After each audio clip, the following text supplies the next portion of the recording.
Mármol Palacios ha hecho posgrado en Diplomado en Educación Superior, Instituto Héctor Saldívar, La Habana.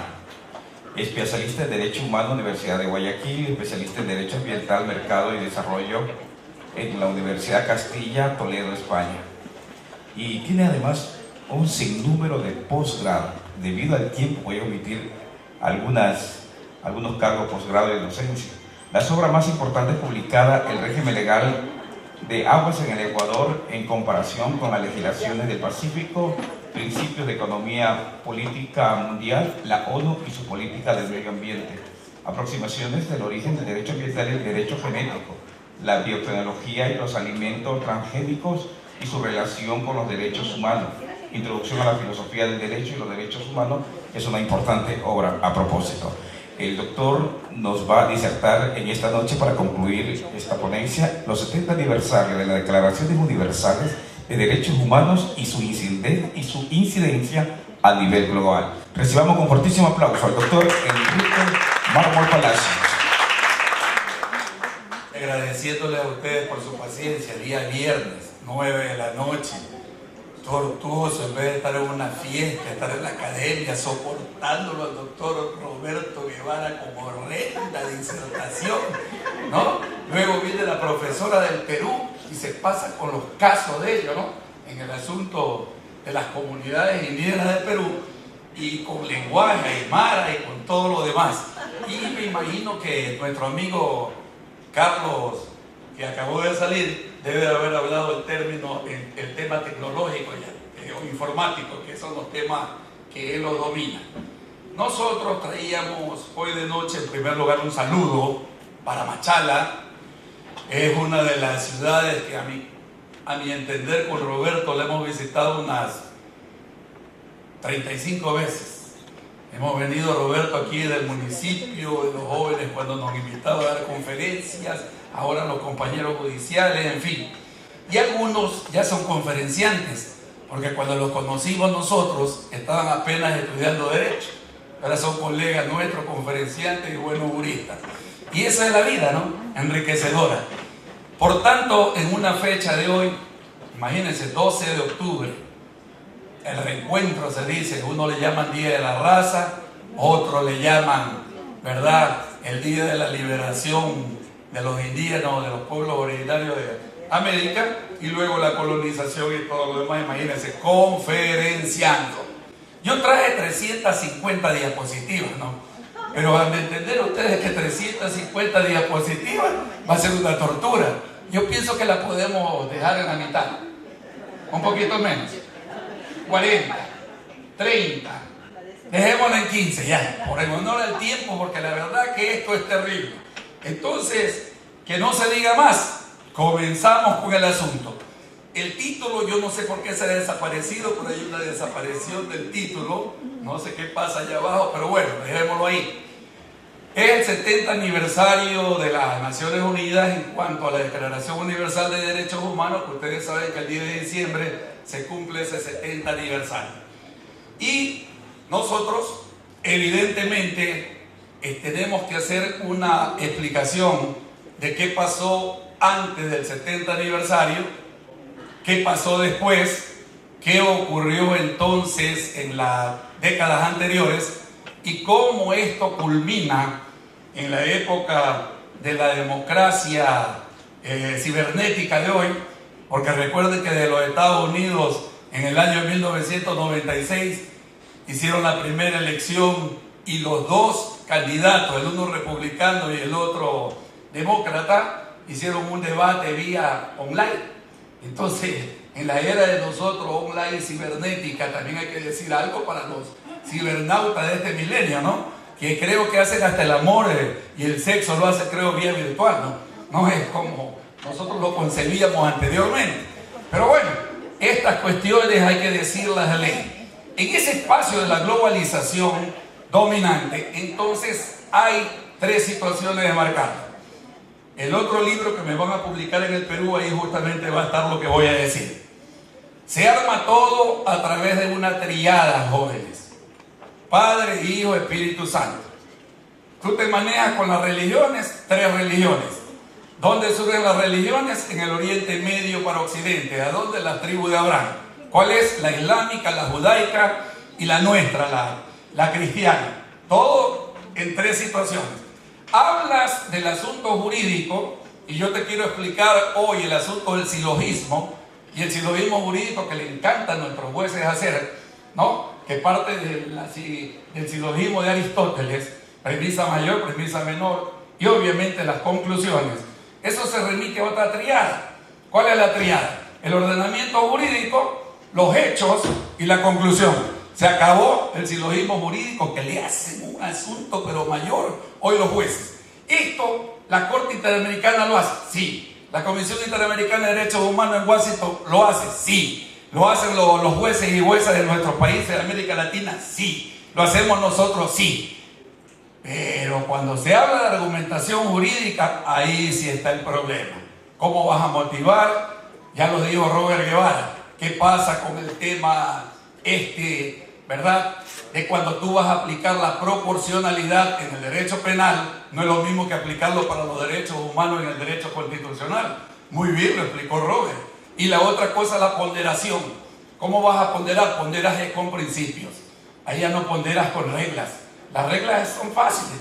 Doctor Mármol, usted está prohibido venir a más de 100 kilómetros por hora por la carretera ahora que me traía, porque si no, se hace usted merecedor de una infracción de tránsito de $114 y se acabó el asunto. ¿Qué hace el juez? Aplica una regla.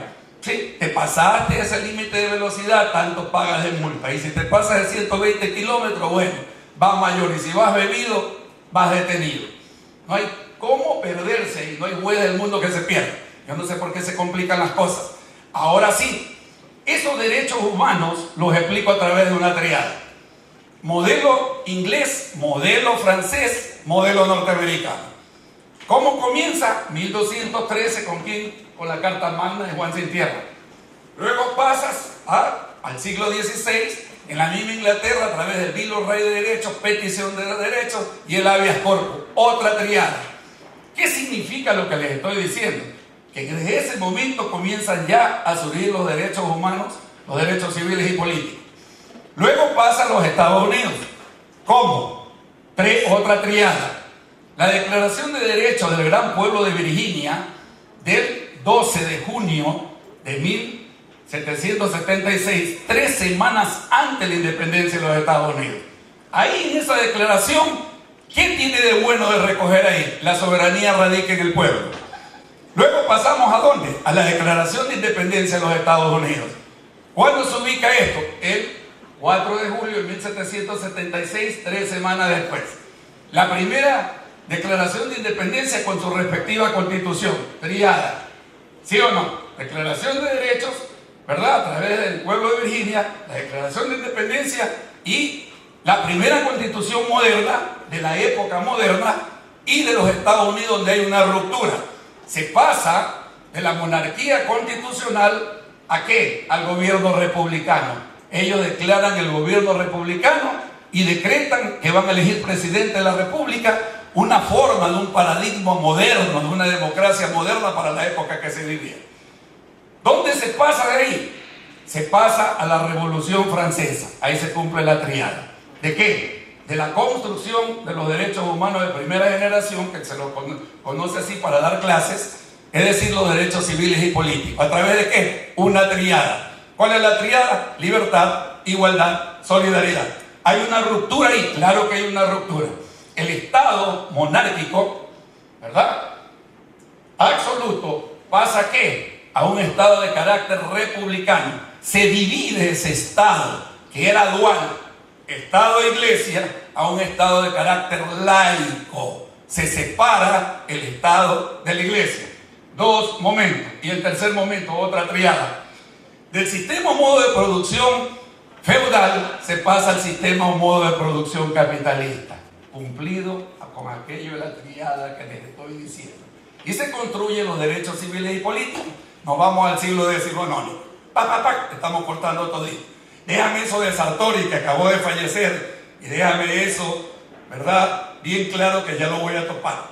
¿Qué ocurre? ¿Sí? Siglo decimonónico, siglo XIX.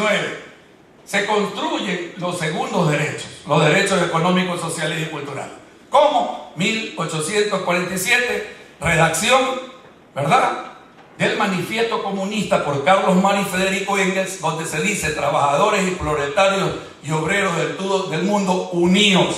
Hay otra ruptura. ¿Cuál es la ruptura que se presenta ahí? ¿Verdad? Los sistemas o modos de producción en manos de los capitalistas versus los que producen el trabajo, producto del trabajo, la mercancía. ¿Quiénes son los trabajadores? ¿Qué ocurrió ahí? Que había que recoger esos derechos de los trabajadores, ¿verdad?, ya en documentos, para defender a la clase obrera dentro de los derechos laborales, sociales, ¿verdad?, que serían de segunda generación. ¿Dónde se materializa esa lucha? De dos maneras. Viene la masacre de Chicago de 1886, del 1 de mayo, que se celebra en todo el mundo el Día Internacional del Trabajo, menos los gringos. Como son caprichosos, ellos lo celebran en septiembre. Porque como ellos cometieron la masacre, no quieren que el mundo... Porque ellos son los campeones, ¿verdad?, en la libertad de derechos. Ellos son, dicen en el mundo, los que son los campeones en la libertad de derechos. Entonces no quieren que eso se les refriegue en la frente, que hubo una masacre justo a los trabajadores para que les reduzcan la hora de trabajo. ¿Dónde se va a conceptualizar esto? En el siglo XX. Otra triada. ¿En qué momento? ¿Sí? Constitución de Querétaro, México, jóvenes. ¿Qué se redacta ahí? Los derechos de los trabajadores, los derechos de los campesinos, los derechos a la educación, acceso a la educación, sí, los derechos laborales. Recordemos que México, Robert, acuérdate, son los que para nivel de América Latina redactan, sí, toda una serie de derechos, el código laboral, los derechos laborales, sí. A eso además se suma con los mexicanos, que son los primeros en plantear, ¿verdad?, el recurso de amparo a nivel de América Latina, que nosotros después lo conocimos como acción y que se introduce en las constituciones ecuatorianas hasta la anterior, porque ahora hablamos de acciones de protección. Sencillo, ¿verdad? Qué sencillito, hasta la Constitución del 98. ¿Qué ocurre entonces? Constitución de Querétaro de 1917, Constitución rusa de 1918, la bolchevique, donde se le enseñó que los trabajadores, los obreros, los campesinos, sí podían tener una utopía de compartir el poder con los intelectuales y ya no con el sistema capitalista que estaba en un desarrollo ya de una fase superior, ¿sí?, en esta época de 1918. Entonces se reconocen los derechos de los trabajadores, de los campesinos y de las mujeres, ¿verdad?, a sufragar. Recuerden que en Machala vivió la doctora Matilde Hidalgo de Prócer, que fue la primera latinoamericana en haber sufragado siendo lojana, y fue la primera ecuatoriana en graduarse de médico en la Universidad, ¿sí?, de Cuenca. Y es la primera en acceder al voto de toda Latinoamérica. Es decir, ni Argentina, ni Brasil, ni México son pioneros. Y me disculpan los compañeros peruanos y latinoamericanos, pero esa es la gran verdad. En toda Latinoamérica, la primera mujer en sufragar en el Ecuador, Matilde Hidalgo de Prócer. No hay para qué hacer de esto mayor situación, sino el entendimiento que tengamos, la intelequia de nosotros, de saber que también hay mujeres valiosas ha tenido este país. Y luego, la revolución, ¿verdad?, rusa, sirve como ejemplo también para la liberación de otros pueblos y la lucha de otros pueblos a nivel internacional. Y la tercera constitución, la de Weimar, Alemania, de 1919, una triada, ¿ven?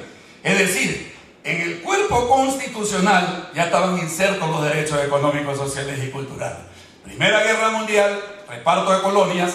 Segunda Guerra Mundial, ¿verdad?, el fascismo en el poder provoca una guerra, no solo por repartirse las colonias, sino el mundo. Le costó 60 millones de vidas humanas, 8 millones de judíos desaparecen, 20 millones de soviéticos y una serie de pueblos destruidos, más de 3.500, ¿verdad?, ciudades del mundo destruidas. Y esto es lo que lleva a decir que esa sociedad de naciones construida en 1919 ya no iba más y ahora había que fundar una organización de las Naciones Unidas. Y recuerden estos jóvenes, esa organización de las Naciones Unidas, como nosotros lo decimos en el libro que escribo sobre los derechos de la naturaleza, de que cómo es así que A las personas jurídicas se les da derecho. ¿Y cómo se duda de darle derecho a la naturaleza? Miren ustedes que la ONU es una persona jurídica. ¿Y quién le ha dicho a la ONU que ellos tienen derecho a gobernarnos a todos en el mundo, los 7.000 millones de seres humanos? Pongámonos a pensar. ¿Y cómo así la naturaleza, la Pachamama, no puede tener derechos? ¿Y cómo a la Corte Suprema de los Estados Unidos se le ocurrió en 1883 darle derecho a la persona jurídica? Tú lees el Código Civil peruano, aquí hay compañeros peruanos, colegas peruanos, lees el colombiano, lees el chileno, lees el argentino, de cualquiera de América Latina y de Europa, el español, el italiano, te dice que una persona, ¿verdad?, es una persona ficticia, esa persona jurídica. Persona ficticia le diste derecho. ¿Por qué entonces no le das derecho a la Pachamama? La naturaleza, que es vida, vigencia, que claro que no se va a representar per se. Se presenta a través de quién. ¿Quiénes la representamos? Los seres humanos. ¿A través de qué? El artículo 10 de la Constitución: personas, colectivos, pueblos, comunidades, nacionalidades. Nacionalidades, 14 en el Ecuador, 18 pueblos autóctonos, sí, del Ecuador, 2 no contactados. Me dicen que no son contactados, entonces ¿cómo sabemos que son 2? Debió haber algún contacto. Yo cuando me pongo a leer eso de los juristas y de los historiadores y los antropólogos, digo que hay un error, ¿cómo saben que son 2 no contactados? ¿Sí? Si no son no contactados, yo entiendo que jamás los contactamos, pero bueno, así dicen los antropólogos. Trabajo para los antropólogos y los historiadores, hay que darles trabajo también a ellos, no solo los juristas. Entonces ahora sí, se fundan las Naciones Unidas a partir de lo que ustedes saben, el marco después de la Segunda Guerra Mundial en la ciudad de San Francisco en 1945, y a partir de ahí el primer instrumento internacional de las Cartas de las Naciones Unidas. ¿Qué ocurrió? Esa filosofía del derecho que te había marcado la hoja de ruta de los derechos naturales, el justnaturalismo, pasa en el momento que se redacta la Carta de las Naciones Unidas, pasa esos derechos humanos a internacionalizarse y a positivizarse. ¿Por qué? Porque ya estaban redactados en un documento internacional. Y fíjense ustedes, lean los preámbulos de todos los instrumentos internacionales, la Carta de las Naciones Unidas. Yo ya me estoy aburriendo aquí, déjame el micrófono. Yo creo que así me siento mejor. Sí, ese viaje me pone medio raro, doctor Guevara, salir de allá, regresar acá, dar una conferencia, regresar a Guayaquil, coger al cliente, agarrar, venir a conferenciar con usted, estar día viernes, estar bailando. Imagínense estar aquí trabajando con usted, un problema. Pero bueno, estamos contentos de estar aquí. Me encanta venir a Machala, por su comida, por su gente, por lo que son ustedes, me encanta. Pero bueno, ahora sí, nos habíamos quedado en la Carta de las Naciones Unidas. Fíjense que el 10 de diciembre de 1948 se redacta la Declaración Universal de Derechos Humanos en 30 artículos. Y en esos 30 artículos ustedes van a encontrar la primera parte de los artículos y van a encontrar en la segunda parte los derechos económicos, sociales y culturales, que luego se llamasen de segunda generación. Pero ¿qué era lo que quería decirles a ustedes, el referente que quería hacerles a ustedes? Se marca otro momento aquí. Hay una ruptura del positivismo, para los que son positivistas, que las leyes las leen y que eso es lo que tenemos que realizar. ¿Por qué? Porque si ustedes leen el preámbulo de la Carta de las Naciones Unidas y leen ustedes el preámbulo de la Declaración Universal de Derechos Humanos, de entrada se van a encontrar con valores: libertad, paz y dignidad. Esos valores que recorren no solo el contexto de los seres humanos, el hecho de ser personas, corre también en el contexto de los bienes cuando se trata del derecho penal. Corríjame, doctor Guevara, que usted es el máster aquí, en el tema de penales. ¿Sí o no? Corre aquello de la dignidad de la persona. ¿Cuál es el bien a protegerse? El individuo, la persona. Cuando hablamos del derecho ambiental, ahí sí hay una, como le decimos nosotros, hay ya no un derecho antropocéntrico de una visión, de una sola visión, sino que hay una visión biocéntrica. ¿Por qué? Porque se protege a los seres humanos y a la naturaleza. Los bienes a protegerse serían seres humanos y naturaleza. Entonces es una visión biocéntrica. ¿Qué pasa entonces con los instrumentos internacionales a partir de ahí? Se redacta el Pacto Internacional de los Derechos Civiles y Políticos, que ustedes lo encuentran a partir de los instrumentos de la ONU de 1966, que los ratificasen en 1976, y los derechos, los pactos de los derechos económicos, sociales y culturales. ¿Dónde se encuentran estos? Y de igual manera que en los instrumentos internacionales aprobados en 1966 y ratificados en 1976. ¿Qué es lo que le estoy diciendo a los estudiantes, a los jueces, a los colegas, a los fiscales? Que nuestra Constitución, cuando te dice la fuente del derecho, en el artículo 10 te lo está señalando. Claramente te está señalando la hoja de ruta a seguir. ¿Qué te dice? Instrumentos internacionales, Constitución e instrumentos internacionales, a lo que iba. Fuente del derecho. Ya no queda solo la ley, ya no solo es la costumbre, ya no solo es la jurisprudencia, ya no solo es la doctrina, son los instrumentos internacionales y la Constitución. Y de ellas, ¿cuál es la norma de las normas? ¿Cuál es la fuente del derecho? La Constitución, que va de la mano a la par ¿con qué? Con los instrumentos internacionales. Ahora sí está comprendido el asunto. Vas a resolver una sentencia y a lo largo de la Constitución te lo va diciendo. ¿Qué haces? Tomas como referente los instrumentos internacionales. ¿Qué? El Pacto de los Derechos Civiles y Políticos o el Pacto de los Derechos Económicos, Sociales y Culturales. Miren ustedes, y a nivel regional, ¿qué? Pacto de San José de Costa Rica de 1969, ¿de qué? De los derechos civiles y políticos. ¿Y qué más?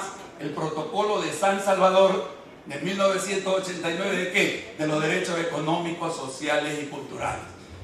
Toma los instrumentos internacionales, los regionales y luego la Constitución.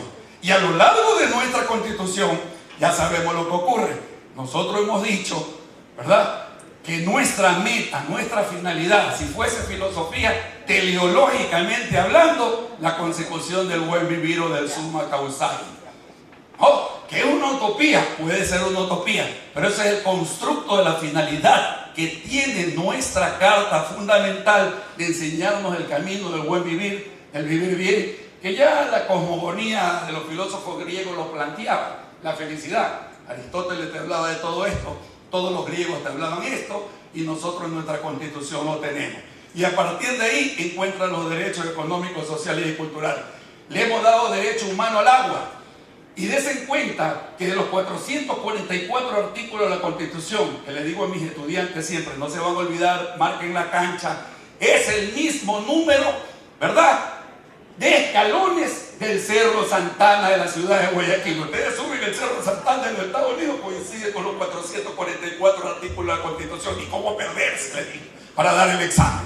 Entonces te enseña el camino y se encuentran los derechos económicos, sociales y culturales engarzados con los derechos del buen vivir. Y el agua, que es un derecho fundamental. Y si revisan esa Constitución, solo el artículo 2C te dice textualmente que es derecho fundamental el agua. Búsquenme los 443 artículos de la Constitución ecuatoriana, no te dice que son derechos fundamentales. Solo ese artículo te dice. Mira qué bonito esto. Estamos hablando un día viernes y de agua estamos hablando. Pero bueno, estamos hablando de los otros recursos naturales. Bien, ahora sí, jóvenes, no ha terminado, todavía voy a la segunda parte. Aquí no me voy a quedar hasta la medianoche, no hay problema de salir a bailar, a comer, a cocinar, no, ya en serio. Robert, dime cuántos minutos llevo, pero Robert está mal hoy día, no dice nada. Se emocionó. Entonces, ¿qué va a ocurrir? Fíjense ustedes que estamos en la ruta de 1976. Pero ¿qué pasa en el contexto internacional? Los pueblos de África comienzan a luchar por su liberación nacional. ¿De qué? Del neocolonialismo. ¿Y qué va a ocurrir? Que se van a construir los derechos colectivos de los pueblos y se van a construir, aparte de los derechos colectivos de los pueblos, el derecho al ambiente. Y entonces lo tenemos como tercera generación, derechos colectivos de los pueblos y derecho al medio ambiente. Pero ahí hay otro problema. Esa hoja de ruta que hemos marcado se reconoce recién en 1992 en el seno de las Naciones Unidas a los derechos colectivos de los pueblos y el medio ambiente como derechos de tercera generación. Pero ¿qué es lo que está ocurriendo? Ahora ya estamos hablando de cuarta y quinta generación. Derecho a la informática, derecho a la robótica, derecho a la clonación, el online que le dije y el sexo virtual. Y ahora los modernos ya te hablan de sexo virtual. Imagínate, yo por aquí digo, mi señor, imagínate hablar de sexo virtual. ¿Cómo es eso que estos jóvenes? Pero te puedes imaginar, hasta de eso me hablan los jóvenes de ahora. Y está bien, ellos son los jóvenes del nuevo milenio. Entonces tienen que hablar de esas cosas y de la democracia virtual. Porque acuérdense que se sufraga ahora virtualmente. Pero esos derechos no están reconocidos todavía en la ONU. Eso tengo que agregarlo y decirlo. Entonces, nuestra constitución para la compañera del Perú, porque Alan tiene que haber tenido hambre y se fue a comer, pues hermano, imagínate esperando a nosotros hasta las 10 de la noche, pero se fue a comer, le corrió, le dejó la compañera, ¿qué es usted con ellos? Entonces, ¿qué ocurrió? En 1993 se declara la década de los pueblos indígenas. ¿Y por qué voy a entrar a topar este tema? Solo así toparlo. Porque la compañera acabó de hacer una brillante locución de que cómo hacen los jueces en el Perú, en la parte alta del Perú, en el tema de resolver los problemas de las comunidades, de los pueblos, inclusive nos habló hasta en aymara. ¿Cómo que se dice te quiero, te amo? ¿Cómo que digo? Suma pancarita. Entonces le voy a decir a mi mujer, suma pancarita ahora que llegue. Y que me trae, fío que le dieron eso de fumar a estos muchachos en Machanga. Alguna cosa de fumar, alguna droga le dieron a este mismo. Señora va a decir, ¿cómo me está hablando así? No, le digo, en aymara me enseñó la compañera peruana hablando, usted pensando mal, mujer siempre piensan mal. ¿No? Dígame. Acá chumaja. ¿Qué para ti? Acá chumaja. Humaca kiwi. Este man fumó. Le dieron otra cosa, le dieron un maduro con queso, o le dieron el H y ese que ahora lo está volviendo. Algo le dieron a este. Hermano, te lo juro que me va a decir así. Yo ya como que lo estoy mirando y viendo. Ahora bien, compañeros, no se están perdiendo, ¿verdad? A partir de esa década, las Naciones Unidas recién se da cuenta que los derechos no solo corren para los negros, no corren para los mestizos, para los blancos y los pueblos originarios. A partir de ahí se declara la década de los indígenas. Y a partir de ese momento, las Naciones Unidas recoge, ¿no?, en toda su expresión los derechos de los pueblos indígenas. ¿Por qué? Porque recuerden que nosotros decimos dos categorías tenemos en la Constitución: la interculturalidad y la plurinacionalidad. Les acababa de decir que son 14 nacionalidades. 18 pueblos ancestrales y 2 no contactados, que yo no sé cómo los contactados, porque tu madre dice contactados, doctor Mármol, los antropólogos me dicen, bueno, yo qué voy a discutir eso, doctor Guevara, pero mi cerebro se niega a entender no contactados, como sabes tú que son 2, pueden ser 4 o 5, pero ellos dicen que son 2 los antropólogos y los historiadores, y ya dice usted abogado, no se me meta ahí. O sea que no hay acceso a la academia para nosotros, doctor Guevara, yo no sé si usted tendrá esos problemas. ¿Por qué sirve la interculturalidad? Para entender la pluralidad jurídica. Esa, cuando se dice la pluralidad jurídica, no la podemos entender sin la integración. Ya no les estoy diciendo cuántos pueblos no contactados, cuántas nacionalidades tenemos, y vamos a dejar afuera el 7% de afro del Ecuador, de ninguna manera, y los montubios. No decimos que reconocemos el derecho de los pueblos montubios, ahí está la interculturalidad.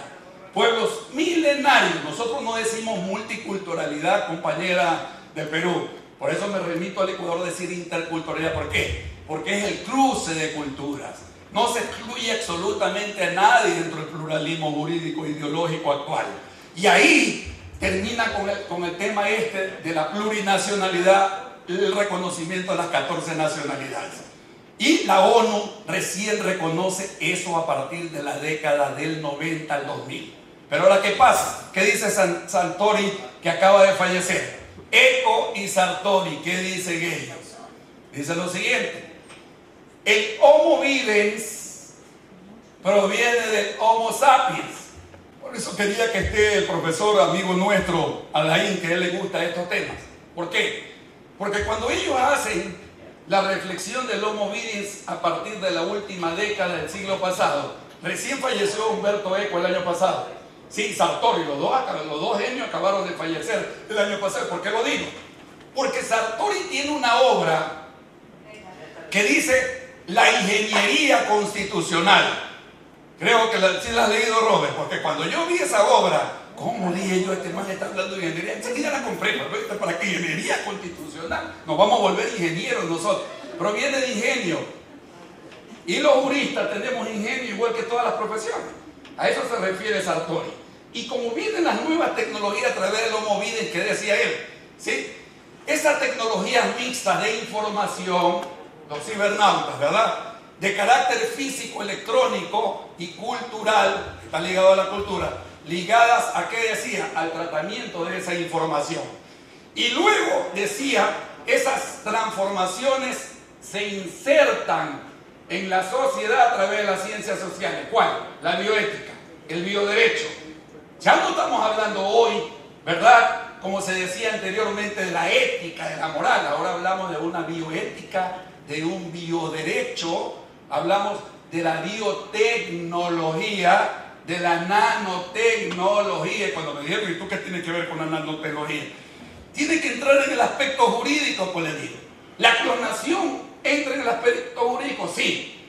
Cuando los dos científicos, los dos médicos ingleses consiguen, por fin, hace 38 años atrás, ¿verdad?, unir el tema del espermatozoide de un donante con el óvulo maduro de una mujer, ¡zas!, nace la primera bebé probeta del mundo. Hoy existen miles de seres humanos que nacieron por este método. Cuando antes decían, ¿cómo es que van a nacer aquí? O te ayudó el panadero, el vecino, el panadero, tu compadre, pero tú no saliste embarazado por obra y gracia de la Ave María ni del Espíritu Santo, decía mi abuela. Y es verdad, pero miren las tecnologías lo que nos ha dado. Hoy, inclusive lo que le digo, esas biotecnologías llega a ¿qué? A la biodemocracia, a la tecnodemocracia. Todas las elecciones las están haciendo en Europa y en los Estados Unidos vía online. Todo es online. Hasta el sexo online, como le dije, todo es online ahora. Sí, está todo online. Ya están medio locos, están los jóvenes ahora, pero online. ¿Quieres pedir un producto que llegue a tu casa? Es online. Tenemos que ver los abogados. Sí, en todo eso tenemos que ver los abogados. En todo eso, en todos esos aspectos. Córrela hacia el último, David. Ya digo lo que Eco planteó, Sartori planteó y cómo esto se está dando. No quiero hablar de la tercera ola, de la cuarta ola, porque necesitaría 10 minutos y entonces saldríamos a la medianoche. Mira lo que Ferrajoli, a nuestra manera de entender, es lo que ha hecho es poner en actualización el garantismo. Todo lo que le he dicho a ustedes se ha ido garantizando a través de la historia, lo que le dije. Desde la Carta Magna hasta nuestro día, todo se ha ido garantizando, todo. Los derechos de los animales, los derechos de la naturaleza, todo se ha ido garantizando. ¿A través de qué? De las cartas supremas de los países y a nivel internacional con los instrumentos internacionales. ¿Qué dice? Todos aquellos derechos subjetivos, porque de eso se trata cuando hablamos de derechos humanos, que corresponden universalmente a todos los seres humanos dotados ¿qué? Del estatus de persona o de ciudadanos. ¿Por qué hago este hincapié? Se entiende ese derecho subjetivo que son inalienables. ¿Qué más? Que son irrenunciables. Ustedes no pudieron de la jueza. Oiga, señora jueza, yo quiero renunciar a mis derechos laborales. La señora jueza le va a decir, usted no puede renunciar a estos derechos. No puede renunciar a los derechos al nombre, a la honra, es decir, a ninguno de los derechos. Imprescriptibles, no prescriben nunca, solo que nosotros nos morimos, ¿verdad? Inviolables, solidarios, indivisibles. Pero ¿qué es lo que hay que agregar? Por eso la hice correr hacia atrás. Y las nuevas generaciones, cuando están diciendo del derecho a esa informática, a esa vía online, y con aquello que son las nuevas generaciones de este milenio, que todo lo hacen online, también van a pedir los derechos de ellos que sean respetados a través de los derechos virtuales. Ya ahora los debates políticos no lo hacen personalmente, como el loco aclarado así en la época de nosotros, con la tribuna, y armaban una tribuna y armaban todo. Ahora se hace todo online. Los debates, todo se hace online, todo. Entonces, esa situación es la que los derechos humanos todavía no los insertan. Es decir, se reconoce primera generación civiles y políticos, segunda generación derechos económicos, sociales y culturales, tercera generación derechos colectivos de los pueblos del medio ambiente, pero no se está reconociendo estos derechos, ¿verdad? Electrónicos, cibernéticos, ¿no? Cibernautas de última generación. Ponle la última para concluir. Ahora bien, ¿dónde acudimos nosotros? Comisión Interamericana de Derechos Humanos cuando se vulneran derechos. La comisión, si apela el Estado, porque el Estado es el que más lo viola, ¿pasa a dónde? A la Corte Interamericana con sede en San José de Costa Rica. ¿Sí? Y ahí muere una resolución para que los Estados los cumplan cuando se ha vulnerado derechos a personas, a colectivos, a pueblos, a nacionalidades. Y entonces, en esa conclusión, la tarea fundamental de esa Comisión Interamericana de Derechos Humanos, ¿sí?, fue de entender que las violaciones masivas no pueden ir, ¿verdad?, en este mundo globalizado, en este mundo, como se lo he dicho a ustedes, ¿no?, de las democracias virtuales, no puede ir a aceptarse como en la época anterior esa vulneración de derechos por parte del Estado y por parte de las dictaduras. El problema es, compañeros estudiantes, compañeros colegas, compañeros extranjeros, que las transnacionales están dominando a los Estados. Ya no son los Estados los que dicen qué hacer. Las transnacionales te dicen el qué vas a hacer. O si no, pregúntenle al señor Trump, ¿verdad?, quién es el secretario de Estado de los Estados Unidos. El gerente de la Exxon. Ese es el secretario, ¿sí?, de Estado de los Estados Unidos. Con eso le demuestro que las transnacionales están dominando el mundo. ¿Qué significa esto?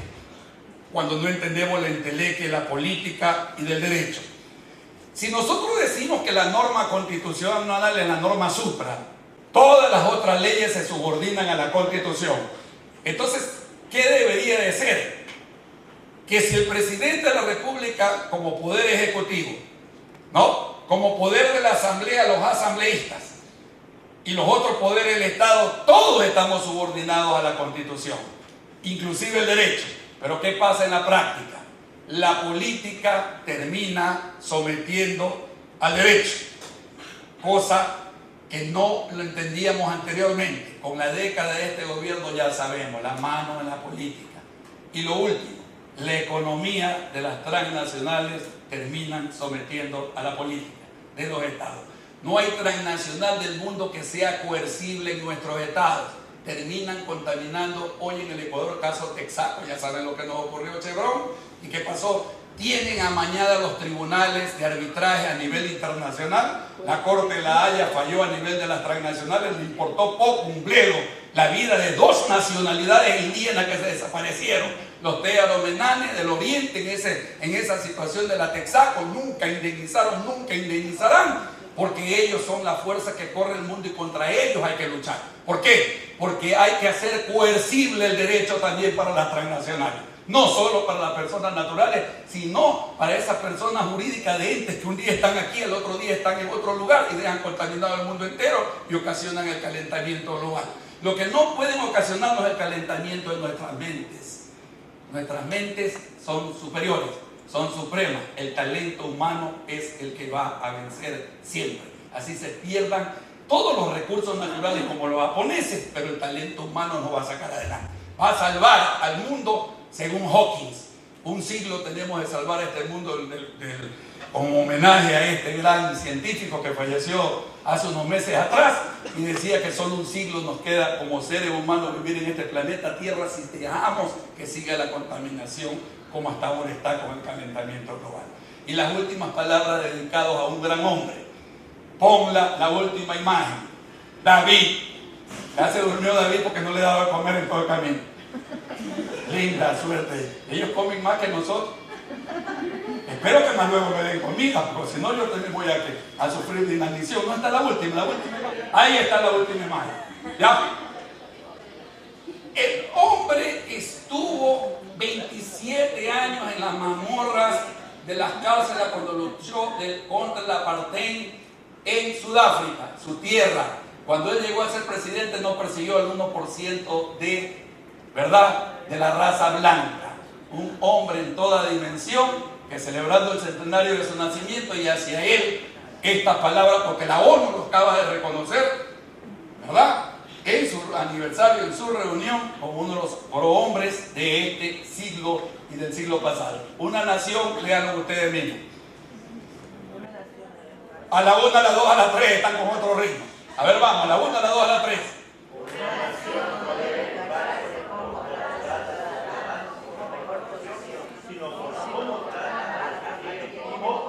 Los excluidos del mundo, que son 2.000 millones de seres humanos. En el Ecuador, los excluidos son 3 millones de habitantes. Muchas gracias.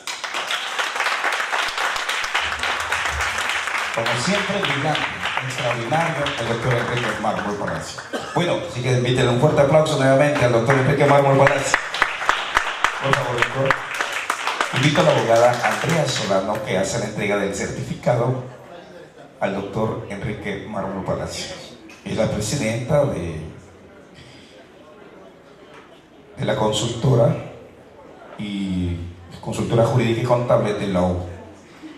Muy bien, manténgase, doctor, manténgase, por favor. Hay más detalle para usted también. Invito a la abogada Mayra Vivanco, ¿no? Mayrita Vivanco. Va a ser la entrega de esta estatuilla. Va a llevar bananito. Hay un lindo detalle, hermoso detalle. Manténgase, doctor. Tenemos un botón. El Instituto Panamericano de Derecho Procesal lo declara miembro honorario. Lo hace la doctora Isabel Ramírez.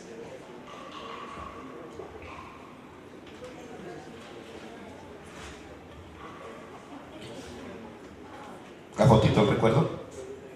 Sí, por favor. No, ella es la doctora Isabel Ramírez. A ver, a la doctora Isabel, como es una expositora de fuera del país, le voy a obsequiar este libro que he editado en el Perú. Me editan en el Perú, escribe y haga. Con 2 editoriales que me editan allá, un libro, este es mi penúltimo libro, el último se agotó, parece mentira. Uno de ellos se lo regalé editado en Colombia a mi amigo Robert y se agotaron esos. Y mi doctora, muy agradecido de su propia tierra, y me parte a los organizadores, correcto. No se mantenga, manténgase, doctor. Tenemos otro botón. Sí, otro. Tenemos un botón a nombre de la Asociación de Funcionarios y Empleados Judiciales del Oro. Lo declara socio de honor. En este momento el doctor Vicente Arias le va a imponer el botón.